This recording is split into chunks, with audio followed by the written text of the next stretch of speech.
Veritas Files here. I'm doing a video response to Reggie, aka Demcad's recent video in which he discussed the conversation he and I had when he was doing his blog TV webcast recently.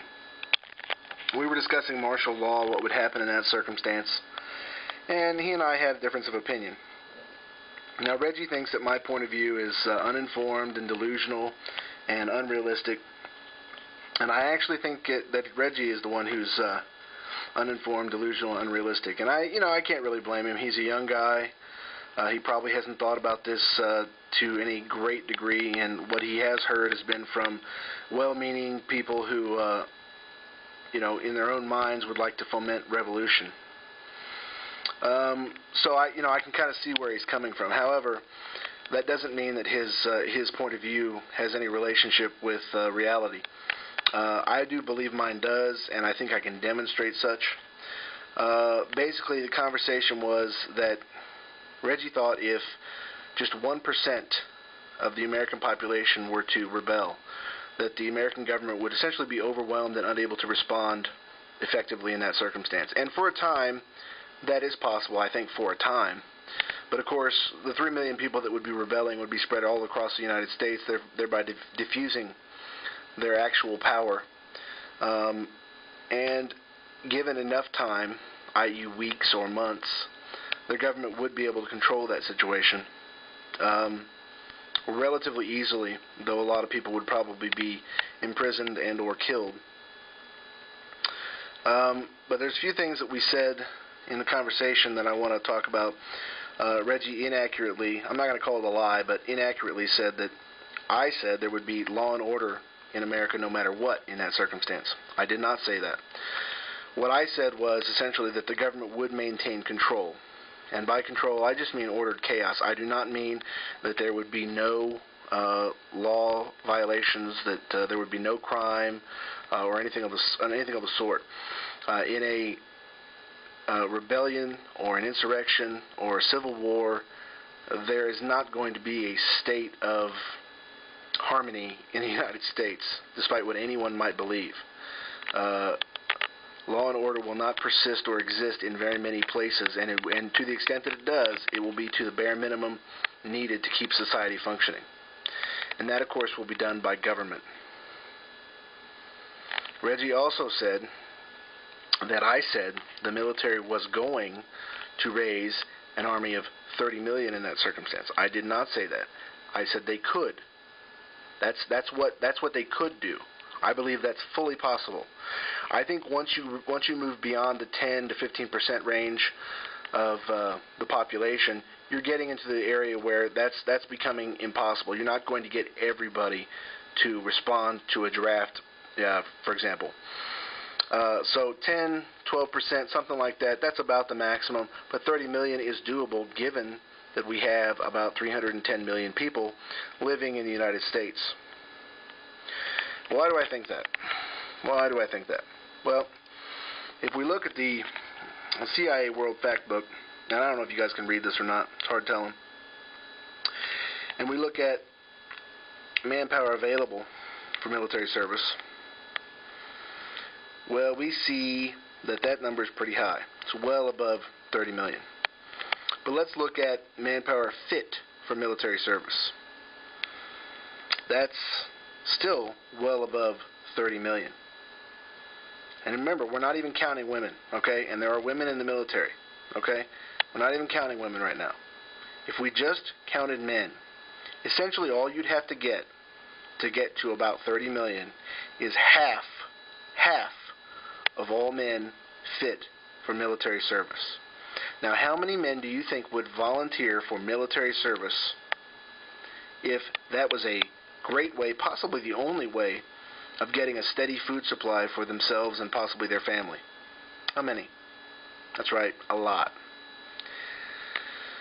Now, if you add in women, you could get probably more than 30 million.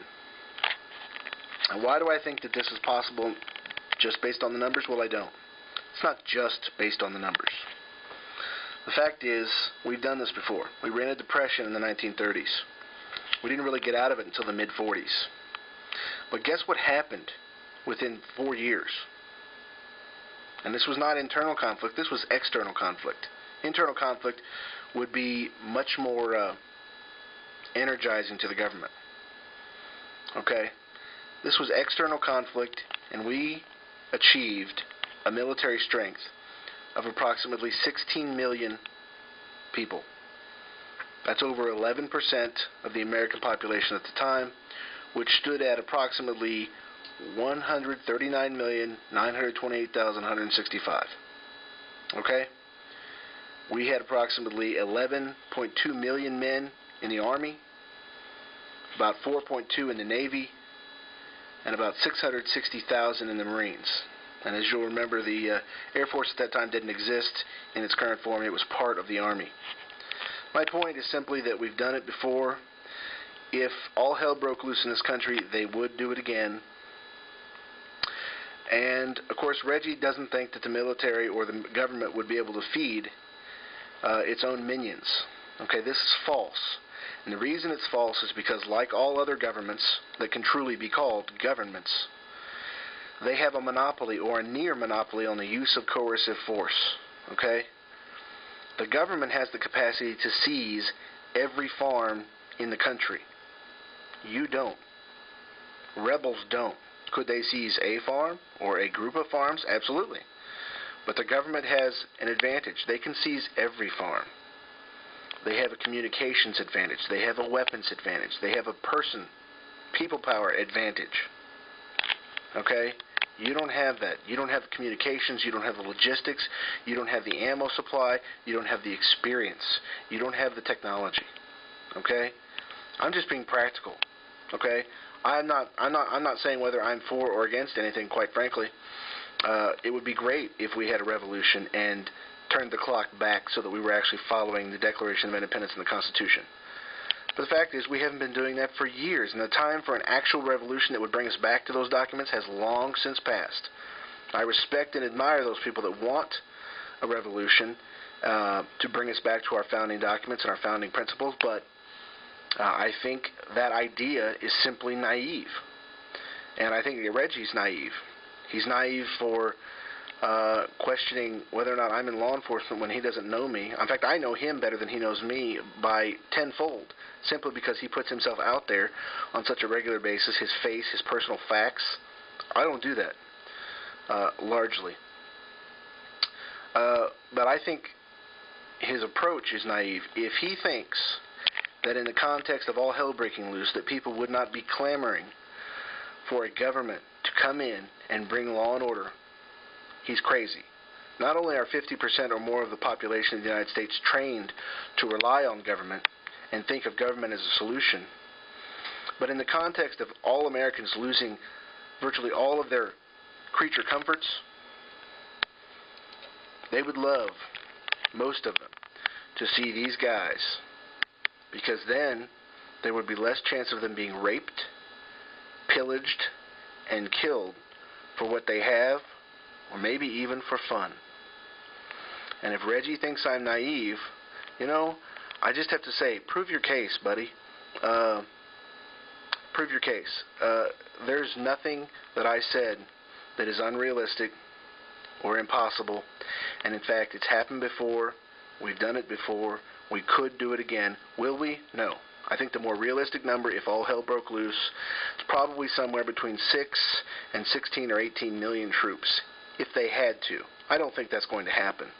I think the most likely scenario in terms of what really will happen in the near future, if they have to increase the size of the military, is that the Navy will virtually go away, the Air Force will be cut in half, and straight-legged infantry will be doubled or tripled. Because there's not going to be a rebellion in the United States. There'll be small quarters where there's violence, but there's not going to be any large-scale rebellion. And if Reggie thinks there is, I don't know what country he's living in. It's not a country that I recognize. People don't have enough character or willpower or experience to lead a revolution effectively.